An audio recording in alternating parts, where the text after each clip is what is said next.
some people are saying, why not pass the $14 billion supplemental bill that President Biden has put before you? No, actually, they don't. They don't want the $14 billion? I mean, even President Trump couldn't turn the faucet off, right? We could also talk about how Republican sanctions drive immigration, but Republican Speaker of the House Mike Johnson has done a laughable amount of nothing since actually taking over the House, outside of trying to take credit for funding that was passed through bills that he himself voted no on, and relentlessly trying to target and impeach Biden, nothing to help his actual constituents. Now he has made his way down to the border to try and also use this against Biden, despite being partially responsible for no additional border funding being passed through. Let's take a look. We walked through the centers today, Jake.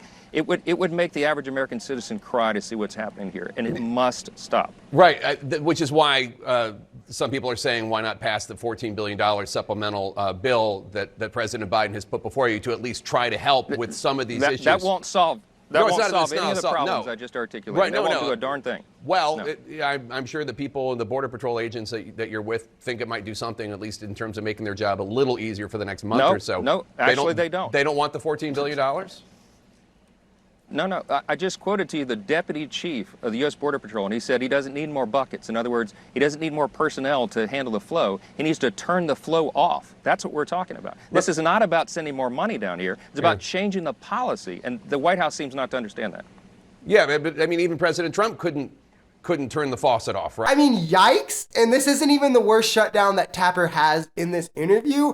Biden first requested money in August, around $4 billion, and that was promptly denied by the House and ignored by Republicans. He has since signed off on $14 billion that would go directly to the border for 1,300 additional agents, 300 additional coordinators specifically at the entry points where we see like the illegals try to get through, or we see fentanyl try to get pushed through, 1,000 additional customs officers, and over 3,000 support staff and attorneys, all for the border, as well as money for flights out of the countries for people who are turnaways and got caught at the border, money specifically to fight the fentanyl problem. There's money for beds, money going to cities that do have to house these immigrants, money specifically to fight the fentanyl problem with new technology at the border, catching it as it crosses. So this issue is not without Biden trying. And I mean, we could also talk about how Republican sanctions drive immigration, but that's for the lefties here. We'll do that in a different video. It's Republicans who are refusing to pass this funding, however,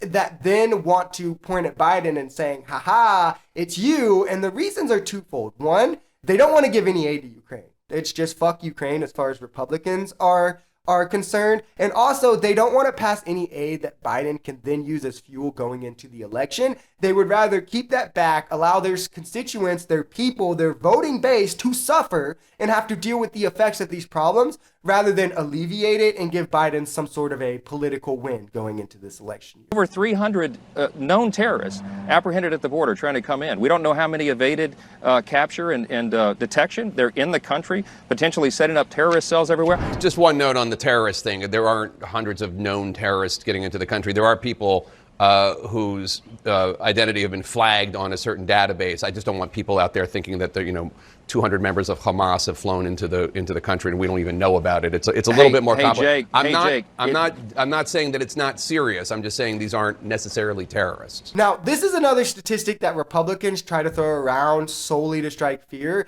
This is just names that come up in a terror database, which, while serious, most of these people never go on to commit acts of terror or be charged or anything of the sort. And as we've discussed at length on the show, the fentanyl issues are mostly coming from native-born citizens coming across the border, not immigrants. And Biden has tried to address that in a bill that Mike Johnson in the House won't pass.